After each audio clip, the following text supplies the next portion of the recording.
du code de la presse yéen journalistes yi yéen a yàgg a porter ce plaidoyer là pour que ñu appliquer toutes les dispositions du code de la presse yéen a bëggoon loolu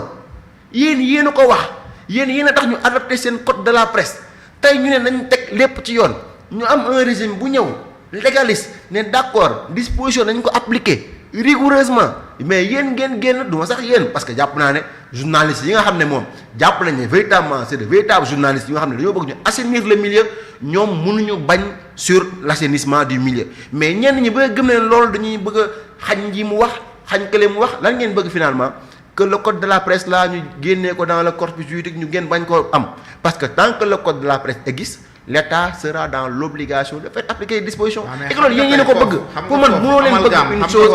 non amul amalgame. c'est très clair amul amalgame c'est très clair. xam nga nee nga ñun ñoo soxla assainissement. c'est vrai que ñun ñoo ko soxla. ñoo ko kon baax na kon yéen a ko soxla comme que nangu ngeen ko baax. waaye tey ci code de la presse bii ngay wax. boo xam te ne 2017 la. amul ci benn article ci article yi fa nekk yépp bu ne benn ministre am nga sañ-sañu tëj benn média. non xam nga fii kenn tëju fi benn média en fait kenn tëju fi benn média l'idée c'est d'assainir ñu identifier nit ñi xam ñan ñoo nekk ci charte yi nga xam ne moom la code de la presse wax pour mën a teg entreprise de presse wala mën a doon journaliste ñu nekk ci c'est pas une logique de tëj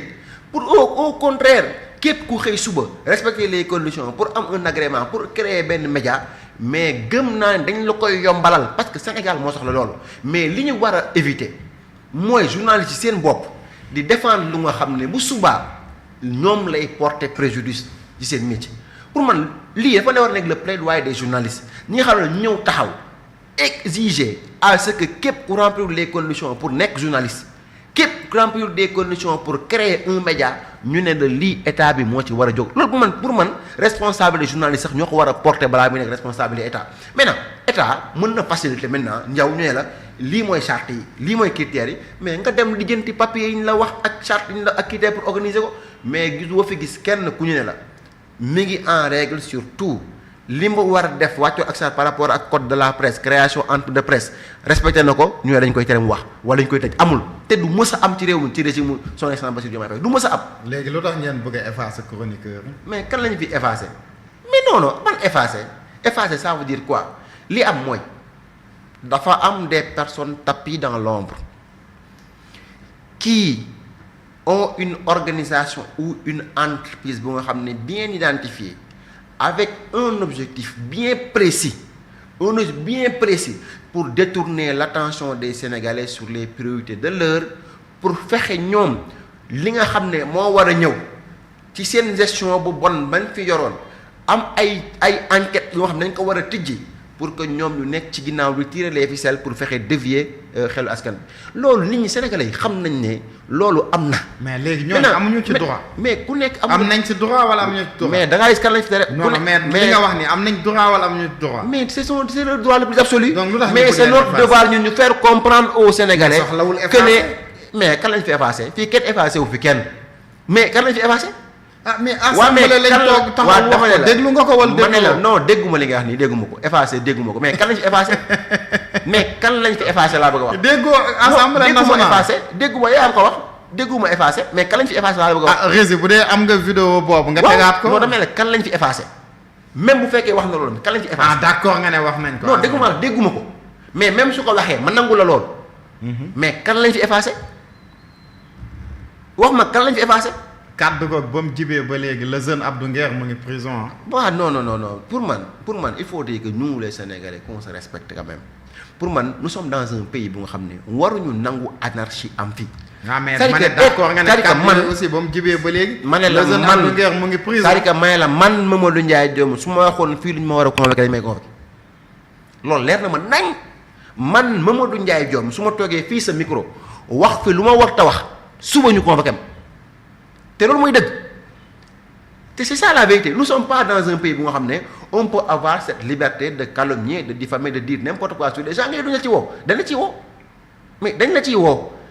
am na ñu bëri yoo xam ne chaque jour ñu wax les gens les respectent de par leur posture d'opposant ou de par leur esprit de média critique face à ce régime là des fois ñuy wax lu nga xam ne ku leen dégg day xam ne ñi ci en toute responsabilité lañ nekk di wax saagawuñu kenn xasuñu kenn xuloowuñu ak kenn waxuñu touché ñu honorabilité kenn te ñooñu ñu fi continuer ce paysage médiatique y a des journalistes yoo xam ne chaque jour ñu critiquer le régime te ñu ngi koy continuer di ko def mais kenn du leen woo parce que lu ñu ciy wax ñu ngi ciy sóoraale amul attaque personnelle amul saaga amul leneen pour man c'est ça la responsabilité te man ak yow ak keneen loolu la ñu war a ñaan Sénégalais yi pour ku ci nekk foo nekk di wax ñu bàyyi la nga wax sa xalaat bi nga ko war a waxee mais boo koy wax it wax ko en toute responsabilité pour que xam ne suba dara bañ cay fekk man loolu laa gëm. merci beaucoup Mamadou Ndiaye Diome waxtaan bi am na solo xam naa lu des ci waxtu bareetul. léegi ñu waxtaanee tuuti say ambition politique ca Guédiawaye. non man je suis un acteur politique moi je suis un jeune issu de la banlieue qui a très tôt compris en fait qu'il ne fallait pas d'être dans une position statique. man gëw ma ni te musuma gëm ni man yàlla mën na ma suturaal ma juddoo fi ma war a juddoo nekk ndaw Guédiawaye comme ni ko waxee au départ di dund lu nga xam ne moom la samay milliers d'amis di dund may xëy di war a jàngi du ma am lu ma ndékkee may xëy di war a jàngi mu leer na ma ni su ma wàccee jógee Pikine Est wala su ma wàccee jógee lycée Limamoulaye su ma ñibbee sama kër du ma fekk añ man loolu leer na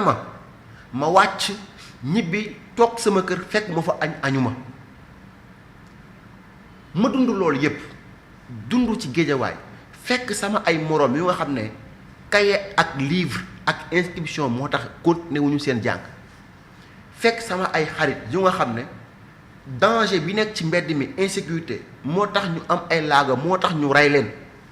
fekk ay sama moroom yu nga xam ne insécurité moo tax ñu dem ci géej gi lab ci fekk sama ay moroom yu nga xam ne xëy na mënuñu développé wu parce que amuñu dàll amuñu yére man yàlla suturaal ma xam loolu yoon yëpp dund ko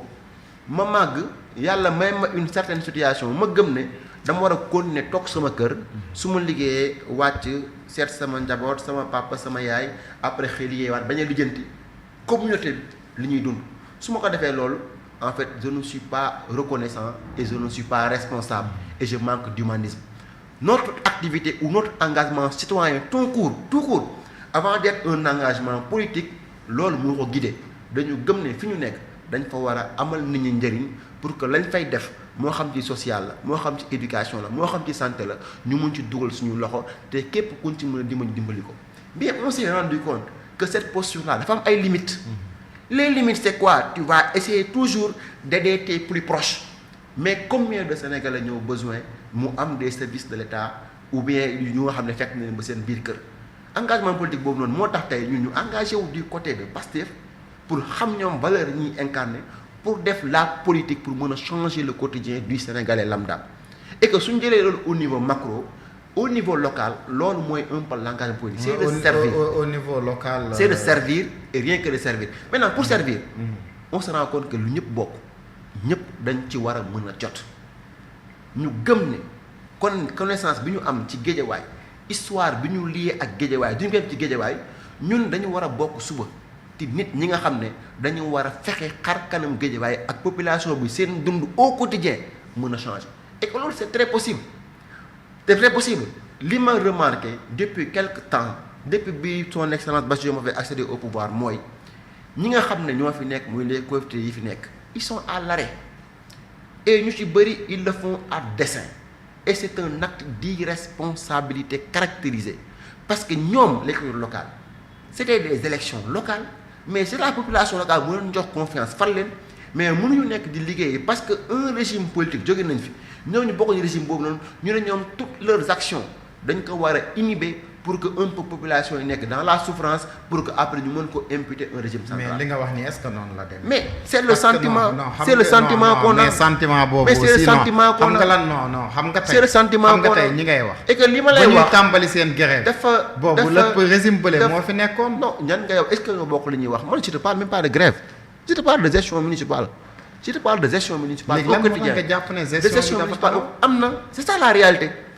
parce que nit ñi duñu mën a faire la part des choses entre l'État ak l'esprit partisan pour man élection bu jeexee élection jeex na ñun ñëpp on doit se mais xam nga tey non xam nga tey